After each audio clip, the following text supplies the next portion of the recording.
Fala galera, beleza? Léo Azevedo aqui e você está no Papo de Vascaíno. Seja muito bem-vindo ao nosso canal novo aqui no YouTube.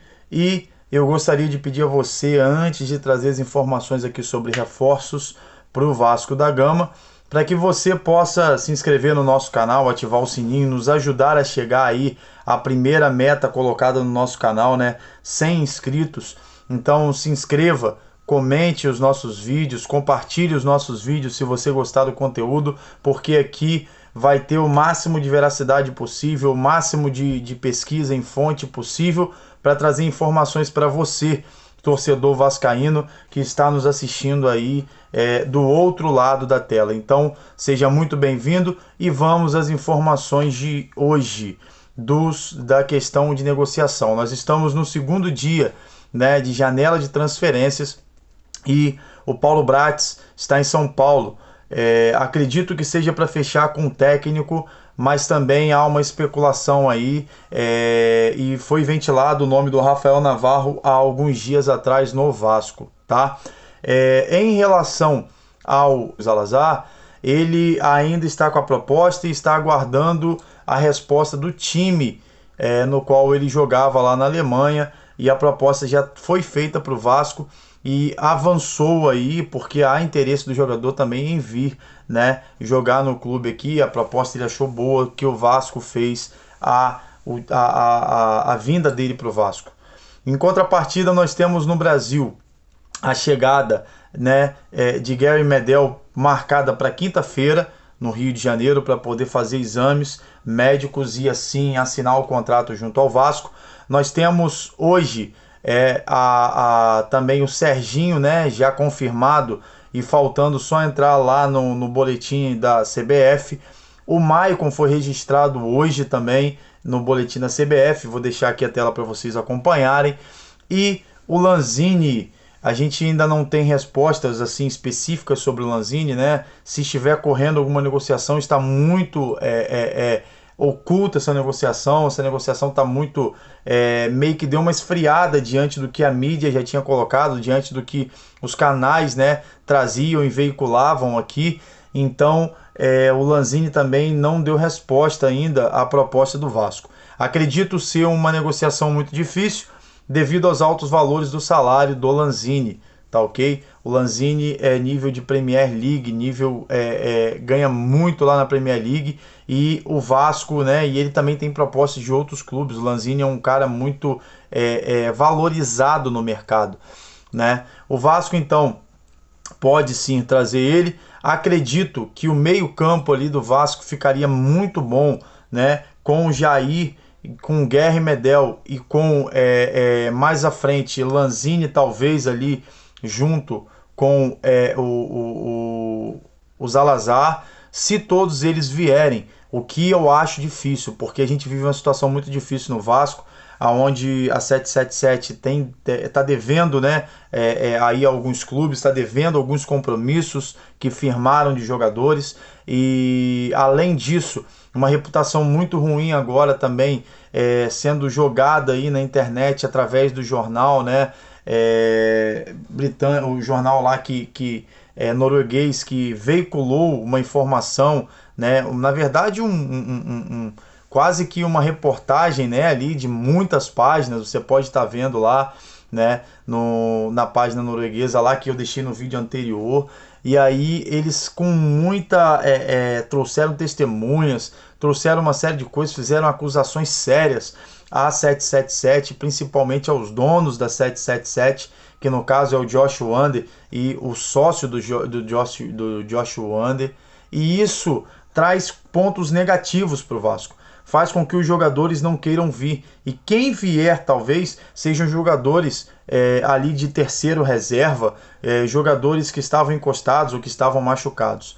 O Vasco também tem contratações, né? Tem negociações com Léo Cittadini do Atlético Paranaense, que vê com bons olhos para vir para o clube e espera a definição do treinador, e também com Praxedes, mas o Vasco trata essa contratação com mais cautela. O Red Bull Bragantino emprestaria para o Vasco, mas ele vem de lesão, assim como o Cittadini também viria né, após lesão, após jogar pouco esse ano no Atlético Paranaense e não ter sido aproveitado. Então, para fechar essa contratação com o Léo Cittadini, que eu acho também uma ótima contratação ali, talvez jogando até ele e o Guerre Medel e liberando talvez o Jair, pensando aqui num determinado momento aonde não tivesse nem o Lanzini e nem o Zalazar, poderia jogar Marlon Gomes e Jair mais avançado um pouco. O Guerre Medel segurando e o Cittadini ali fazendo aquela segunda saída de bola ali, né? O Guerre Medel destrói, o Cittadini sai e dá no pé do meio campo ali para poder fazer essa busca do jogo ali. Eu tenho certeza que melhoraria o Vasco.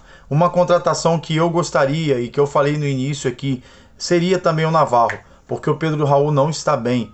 Ou seja, o time do Vasco todo não está bem. Eu acho que é fundamental a chegada de um técnico, a chegada de um cara que mexa e sabe mexer com o brilho desses jogadores e deixar esse ataque mais leve. Mas para isso tem que ser municiado de meio campo.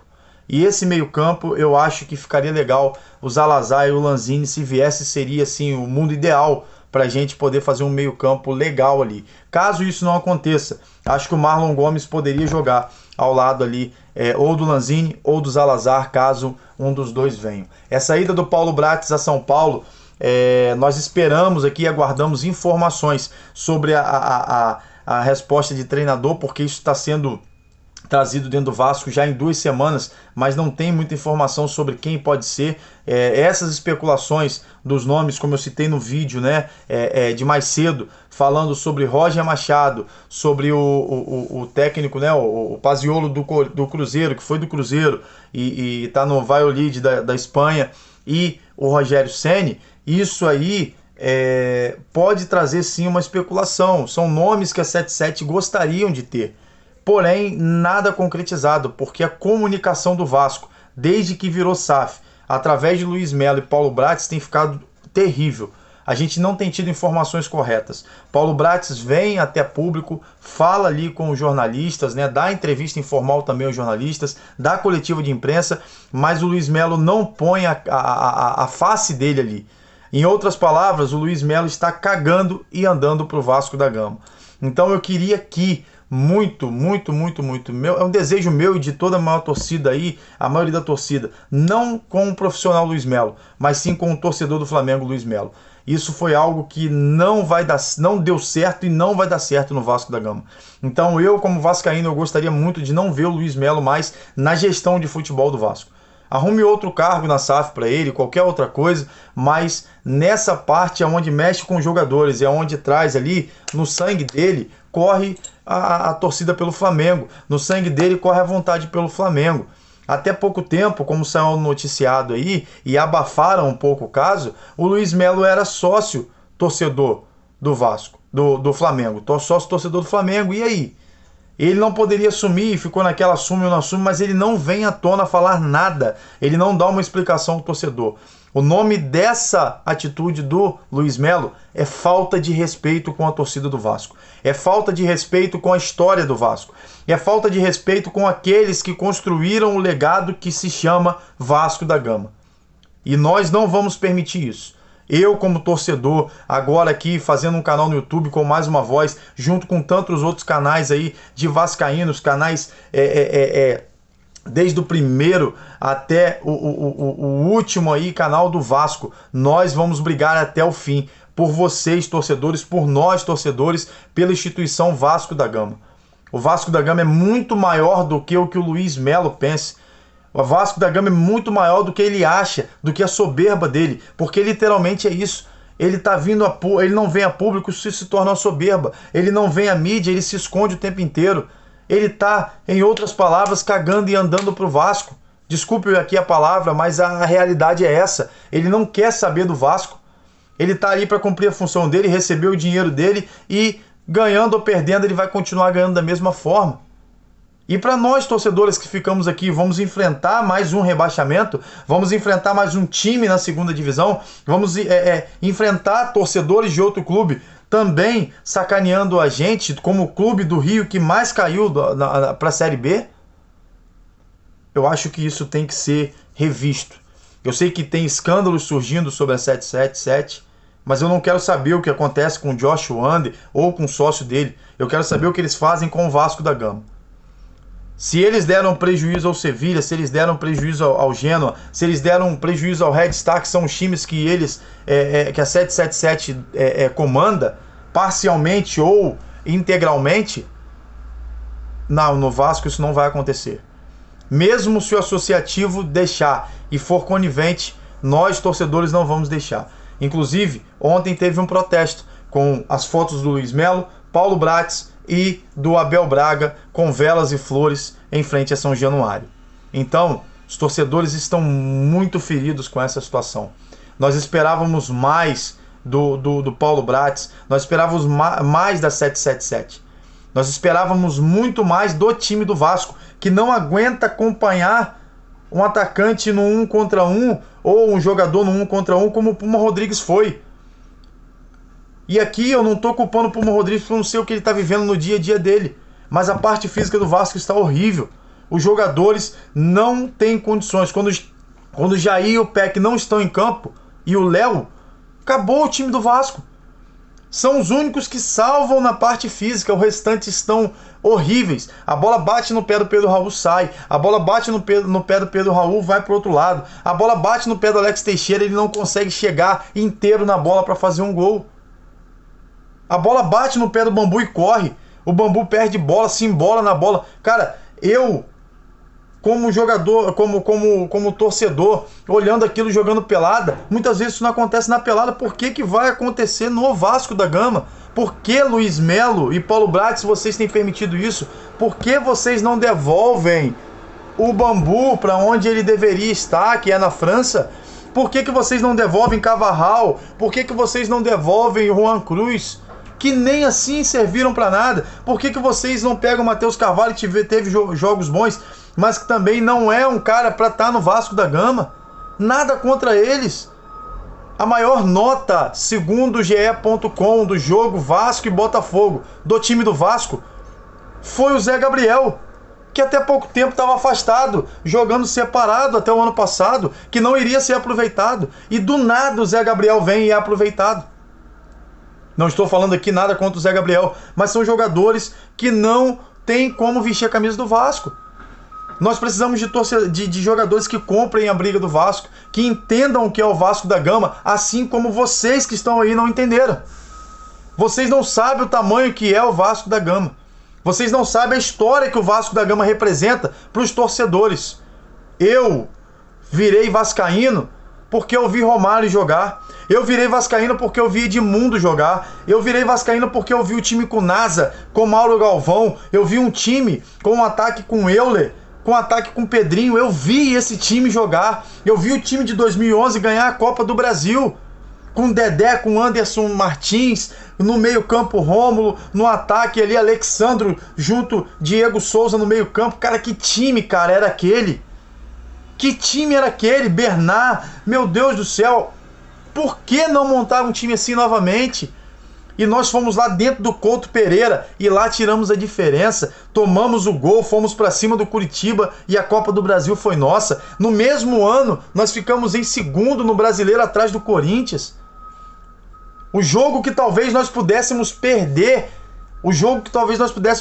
ali a chance ao título foi o Fluminense. Um gol no final, com aquele cruzamento de chapa, de curva, com o Bernard metendo aquele cruzamento da lateral na cabeça, cara.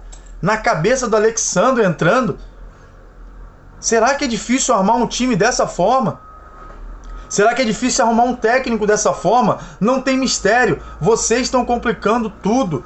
Luiz Melo e Paulo Bratz, por favor, melhorando ou não, aproveitem essa janela para poder fazer diferente. Vocês já são a pior gestão da história do Vasco da Gama.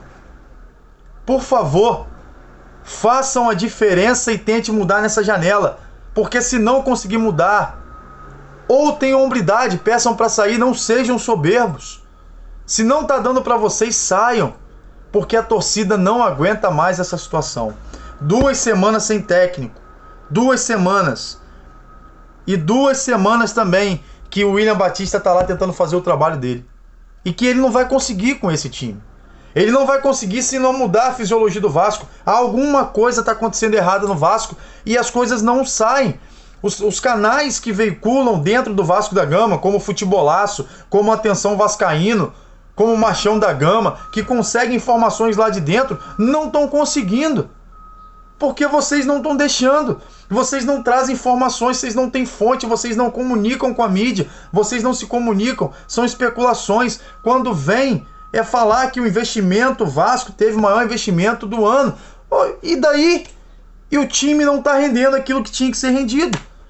Ronaldo, quando estava no Cruzeiro, quando chegou no Cruzeiro, a primeira coisa que ele falou: nós estamos endividados. Nós vamos mudar essa história pagando as dívidas e fazendo um time de guerreiros. E o Vasco pintou aqui com o Josh Wander e foi a seguinte frase: é um marketing terrível que foi: vocês nunca mais verão o Vasco brigar em diferença financeira para o Flamengo. E isso não tem acontecido. A gente continua sendo humilhado, massacrado e derrubado por qualquer time que venha. Cadê a diferença? Não adianta você me dizer que você botou 100 milhões num time e você não ter esse time tendo resultado em campo, porque não adianta nada. O Flamengo botou lá milhões e milhões lá, mas está lá jogando. Tem plantel, tem cara para poder ser trocado. Você olha para o banco, você vê jogadores que podem substituir. E o Vasco fez o quê? Não venham com esse disse-me-disse. Peço desculpa a vocês pelo desabafo. Saudações vascaínas a todas, a todos. E assim que nós tivermos mais informações, nós retornaremos aqui. Deus abençoe vocês.